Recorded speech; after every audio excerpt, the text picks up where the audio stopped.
Passenger plane with 181 people crashes in South Korea. Governor Seyi Makinde presents 2025 budget to Oyo State House of Assembly. Itori Land honors CEO Oni Electronics, Chief Oni Kodri, others for immense contributions to development. Good evening and compliment of the season. You're welcome to Channel 12 News. I am Lekon Agmode. A passenger plane carrying 181 people from Bangkok to South Korea crashed upon arrival at Muhan International Airport in South Korea on Sunday morning. A video showed the plane colliding with a barrier and bursting into flames, with only 2 survivors rescued so far and 96 confirmed dead. An interim report cited collision with birds and adverse weather conditions as likely causes of the crash, which flung passengers out of the plane and left almost completely destroyed. Eyewitnesses said the Jeju airplane landed on its belly without wheels, skidding off the runway as smoke streamed out from the engines before crashing into a wall and exploding in flames. A response team officer at the local fire department said rescue authorities had evacuated passengers from the rear section of the jet. The fire agency said it had mobilized 32 fire service engines and scores of firefighters to the scene. A total of 181 people, including 175 passengers, 2 of whom were Thai nationals, and 6 crew members were on board. Oyo State Governor Seyi Makinde has presented 678,086,767,332 naira 18 kobo 2025 appropriation bill to the State House of Assembly. Governor Makinde, who christened the 2025 budget estimate as budget of stabilization, stood before the Assembly and defended the proposed budget for 2025 fiscal year.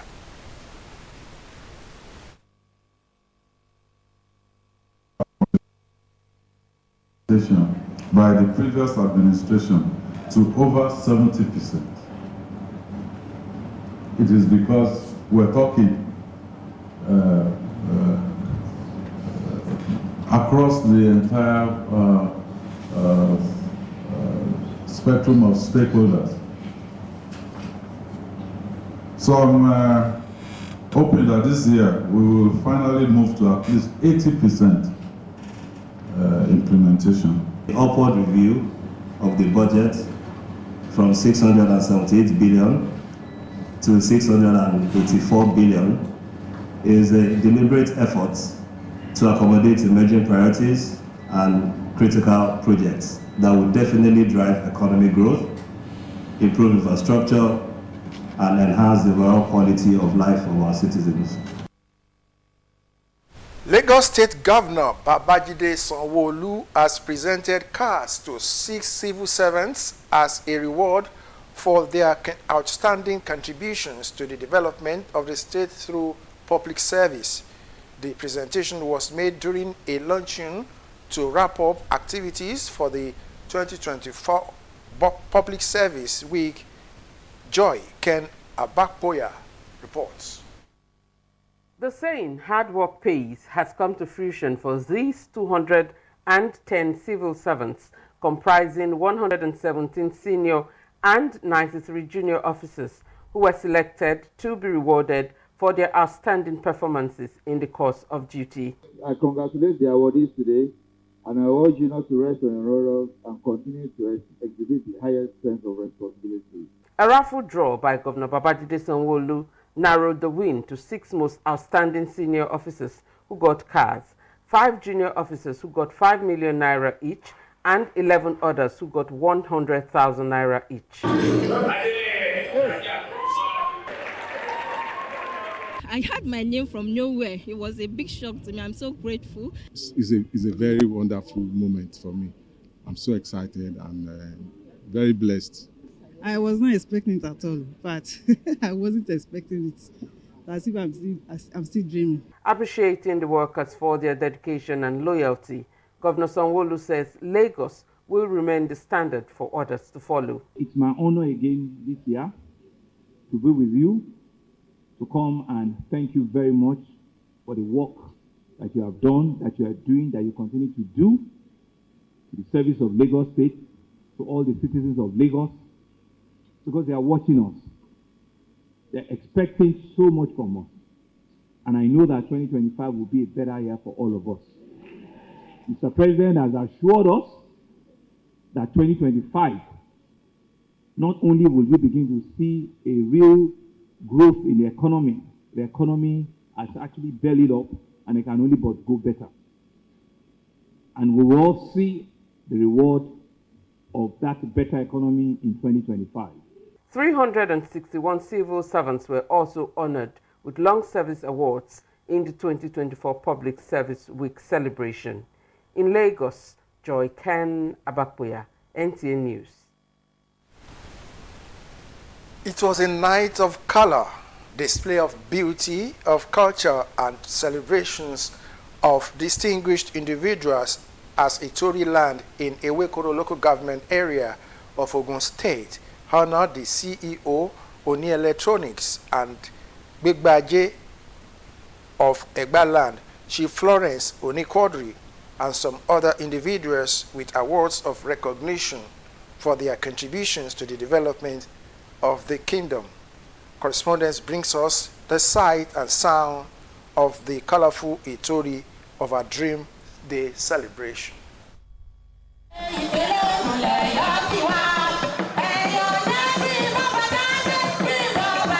A night garnished with recipes of variety of entertaining moments of memorable experiences for partakers. The event, tagged All White Party, was more than just a party, but a moment to celebrate shared value, achievements, and bonds that strengthen the Itori land as a community. Led by the monarch, the Olu of Itori land, Oba Fatai Akorede Akamo, the sons and daughters of the community came together to celebrate and appreciate the profound heritage that makes the community stand out among our peers in terms of development and enviable values made possible by the contributions of distinguished individuals. They wined, dined, and danced to relish beautiful moments full of entertaining displays.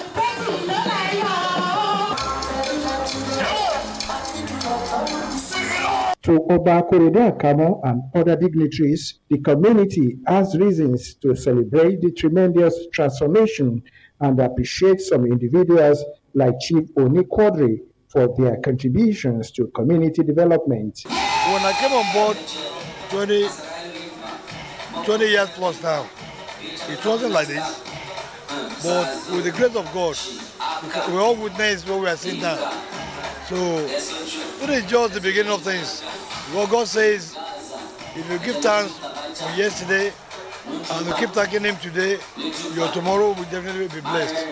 So I thank God for what He has been doing, and I still believe God in His benevolence, with His might, will still take us to greater heights. By the time the inland dry port started, the people will know, yeah, something is happening. This thing is concerned, at least it's comment almost all indigenes in Itori, both home and in diaspora. So they will always come home each time a situation like this is happening. This is an opportunity. As an indigene, you always like to be part of this. This is a very great thing. That will make us to remember our heritage anywhere we go, because there is no place like home. Chief Florence Oni Quadri says such recognition is a tonic that inspires zeal to do more. I appreciate the award because I think they appreciate me as the Begbaji Alashe of Itori. I've been doing to Itori, I will continue. We want everybody to come together to lift Itori higher. Chief Oni Quadri is the Begbaji Alashe of Itori land in Abeokuta. Do you remember the story of a 4-year-old boy, Mubarak Yekini, a retina cancer patient who was featured on Newsline a few weeks ago with his mother when his mother took him to NTA Abeokuta to seek help for his medical bill of over 5 million naira for surgery to save his life? Well, the latest now is that the mother and child have returned to NTA with a heart of gratitude as a benevolent Nigerian has fully paid for the surgery. A few weeks ago, when Mubarak's mother, Bukola Yekini, brought her son to the Ogbe premises of NTA Abeokuta, both mother and son were overwhelmed by the palpable feeling of uncertainty and gloom. She recounted her ordeal with frightening emotions and fear for the future of her son, Mubarak, whose future is being threatened by retinal cancer in one of his eyes, but she left with faith and hope that Nigerians will come to her rescue. When the story aired on Newsline, a good-spirited Nigerian based in Abuja saw it, filled with compassion, brought a beacon of hope to the young Mubarak. The hospital bill was paid in full with some other expenses. Babatunde Okwade, who brought the mother and child to NTA, is enthusiastic as he speaks on the kindness of the benefactor, who prefers to remain anonymous. So they showed the thing on the newsline. So the following day, I received a call from Abuja, and the woman spoke with me that there are some people who want to do help on it. And we gave them the bill. And they have fulfilled the bill, they have paid the hospital, they have paid for everything for the surgery. And as we know, we are at the last stage now because he needs 3 chemotherapies. He have took 2 and he's going to take 1 now. So when he take the last one, so we are going to do the surgery hopefully next week. So on behalf of Mubarak, Adeola, Yekini, and myself, I'm thanking every Nigerians that they have stood behind us to support us for this thing. The return of Mubarak and his mother to NTA this time is to express gratitude. The bills for the treatment has been fully paid. I am grateful for the help and the person who helped my son from Abuja. With wonderful God will do the better for the person that helped my child for me.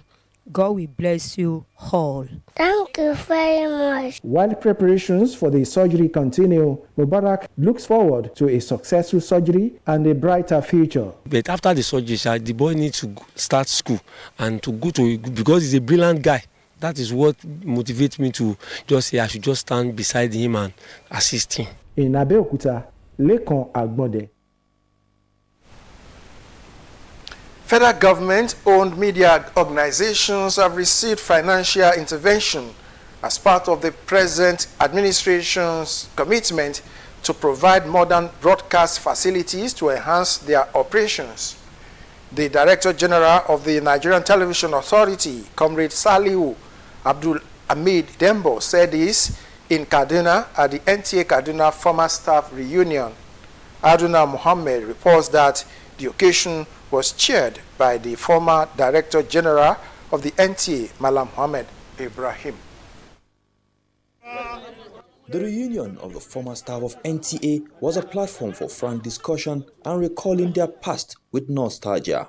While recounting his good old days in NTA, the former Director General, Malam Muhammad Ibrahim, who chaired the event, traced the evolution of the Nigerian Television Authority in 1976 to the desire of the federal government in unifying the country after 1967 Civil War. The Director General of NTA, Comrade Salihu Abdul Hamid Dembos, said President Tinubu has deployed resources for the provision of modern facilities for the federal government-owned media organizations. So I would like to thank the President for considering the need to finance the rehabilitation, also the equipping of our stations across the country, and equally to thank the Honourable Minister for being there for us. It's an issue that is very, very important, and this is a very big achievement under this present administration. A paper presenter, Professor Sumaila Shehu of Ahmadu Bello University Zaria, and other speakers stressed the need for NTA to maintain its leading role in the broadcast industry. NTA is there before everyone. and it's everywhere, and you can't beat the rich. Some licenses were given to other private practitioners who are yet to establish a holistic network like that of NTA. I've seen great changes, so whether we accept it or not, there have been changes. I watch my screen every day, and sometimes I don't know whether I'm watching BBC or NTA. It as it is, and it is true. What we want to see is that this development translates to some of our local stations. Haruna Mohammed, NTA News. Channel 12 News continues after this timeout. Don't go away. Easy motion. Blow on motion. Make your thoughts to one network. As more shaking the red what they say, my God, Daluo, Adupe. Better day, your work and play. Better service, better network. Data limited, Jaburata. Better don't come. Make una dance, better future, better service. Glow unlimited, represent. Better don't come, better business for Nigeria, for Africa, and the world. From all of us at Glow, we wish you joy unlimited. At Sona Plastics, customers' needs are our priority. We give you all the attention you need. With us, our customers are king.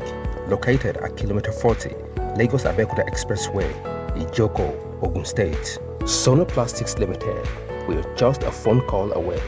Contact us through 080-2783-5332. You can reach us through any of our lines and social media handles. Sona Plastics Limited. Come, let us treat you like a king. Guys, what we're basically doing today is to search for the tastiest biscuits ever on the playground. Are you guys ready? Yeah! The search starts in 3, 2, 1, let's go!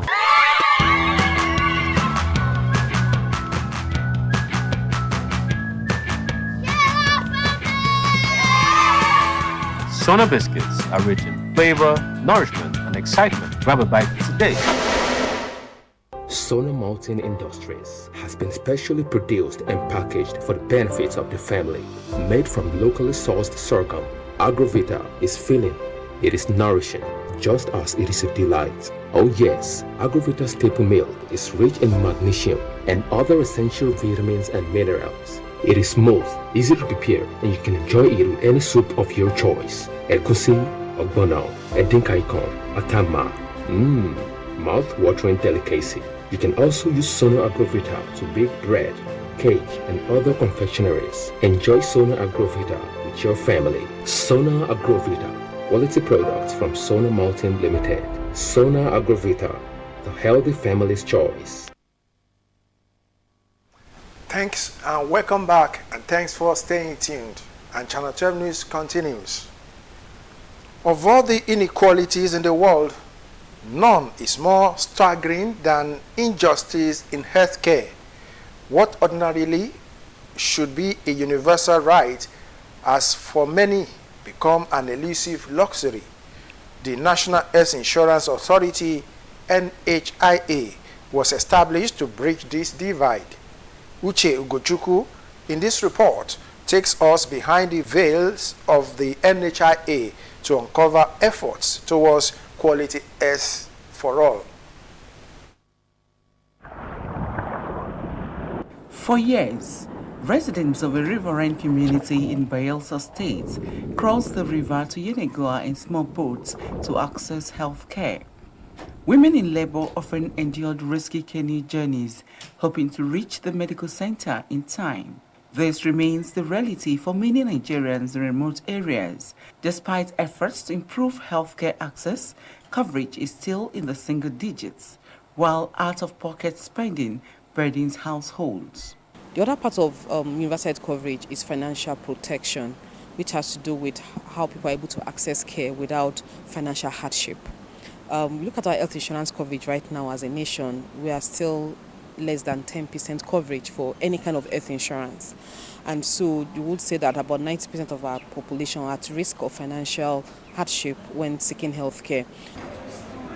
Stella, a civil servant battling heart disease, owes her survival to health insurance, a lifeline also embraced by Onyebuchi. It's because of the NHIS that is why I came.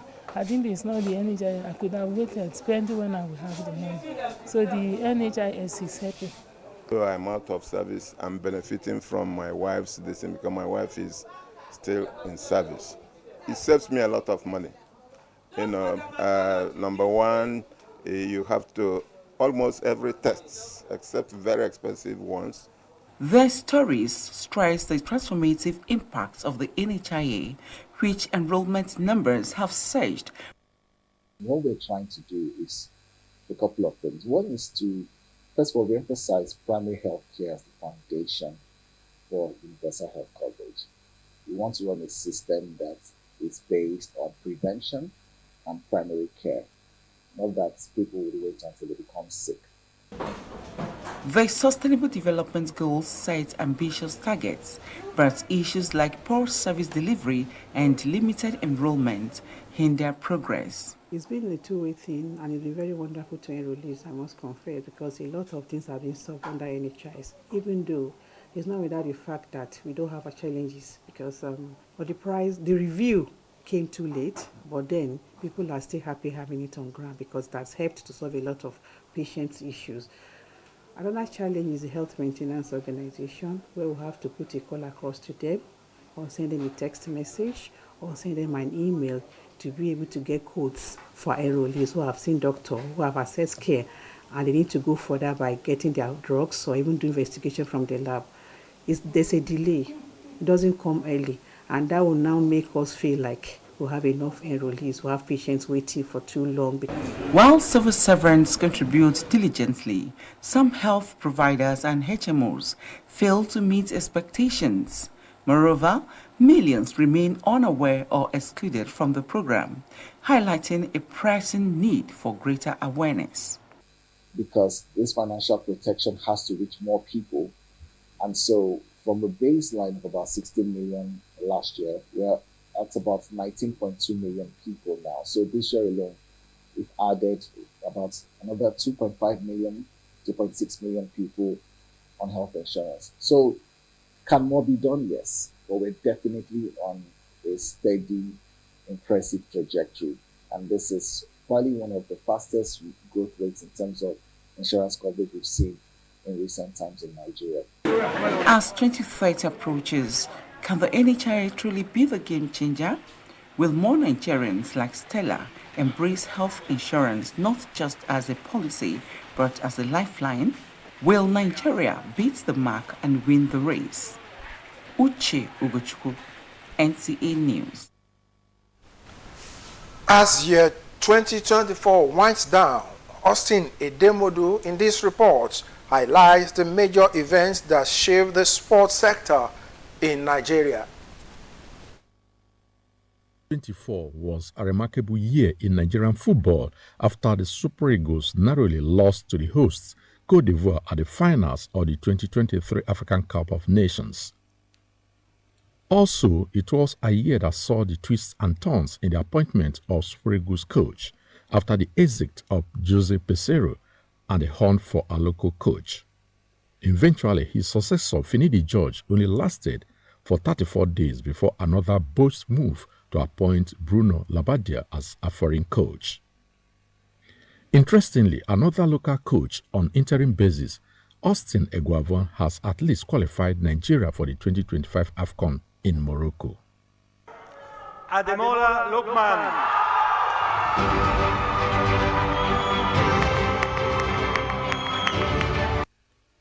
No doubt the crowning of Ademola Lookman as the African Footballer of the Year and Chiamaka Nnadozie as Best Women Goalkeeper was a significant achievement in 2024. Don't let your failures weigh you down, that they break your wings. But in fact, turn your pain into your power and continue to fly. Performance of Nigerian athletes at the 2024 Olympics in Paris left much to be desired after the country invested 12 billion naira on preparations. Nigeria's only consolation came from the heroic outing of the para-athletes at the Paralympic Games. The then Minister of Sports Development, Senator John Eno, championed grassroots sports development and private investments in sports. Getting able to appreciate the fact that it's no longer business as usual, and this government is serious. Following a cabinet shake-up during the year, Federal Minister of Sports made way for the return of National Sports Commission, headed by Shehu Diko as chairman and Bukola Olakbade as the director general. The commission has so far been propagating President Tinubu's vision for a robust sports economy and adopt athletes policy as a panacea for sports development in Nigeria. Anywhere they are talking about the economy of the country, creating jobs, youth investing, or whatever it is, sports should have a seat on that table if you are doing the right thing, which is basically what we have to do.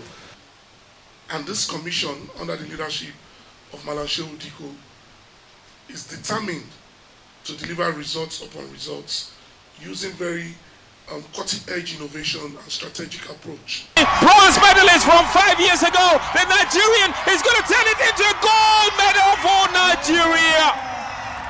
Chidi Anthony punches the air and punches his chest.